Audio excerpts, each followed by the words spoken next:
नमस्कार प्रेक्षकांनो, स्वागत आहे आपल्या मराठी यूट्यूब चॅनलवर।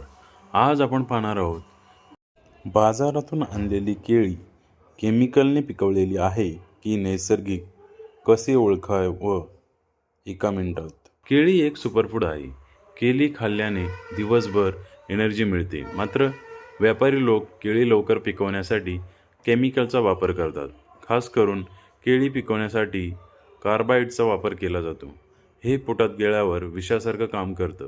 अशात नॅचरली पिकवलेली केळी किंवा केमिकलने पिकवलेली केळी कशी ओळखायची हे आज आपण जाणून घेणार आहोत। पहिला, देठाचा रंग। केमिकलने पिकवलेली केळीचा देठ गडद हिरवा असतो, पण केळी मात्र पूर्ण पिवळी धमक असते। तर नैसर्गिकरित्या पिकवलेली केळीचा देठ आणि केळी दोन्ही हळूहळू पिवळी किंवा काळपट असतात। दुसरा, सालीचा रंग।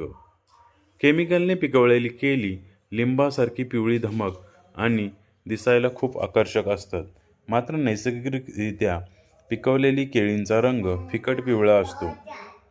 तिसरं, काळे ठिपके। केळी नैसर्गिकरित्या पिकली असतील की त्यावर नैसर्गिक काळे ठिपके येतात। केमिकलने पिकवलेल्या केळ्यांवर असे ठिपके नसतात, ती पूर्णपणे स्वच्छ आणि पिवळी दिसतात। केळीची चव। केमिकलने पिकवलेली केळी खाताना ती कमी गोड लागतात आणि काही वेळा त्यांची चव किंचित तुरट किंवा कडू असू शकते। नैसर्गिक केळी अत्यंत गोड आणि रसाळ लागतात।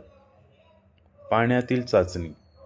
एका बादलीत पाणी घेऊन त्यात केळी टाका। जर केळी पाण्यावर तरंगली तर ती नैसर्गिकरित्या पिकलेली आहेत। जर केळी पाण्याच्या तळाशी गेली तर समजून जा की ती केळी केमिकलने पिकवलेली आहेत, कारण केमिकलमुळे केळ्यांचे वजन वाढते। अशाच नवनवीन माहितीसाठी आपल्या चॅनलला लाईक, सबस्क्राईब, शेअर आणि कमेंट्स करायला नक्की विसरू नका। धन्यवाद।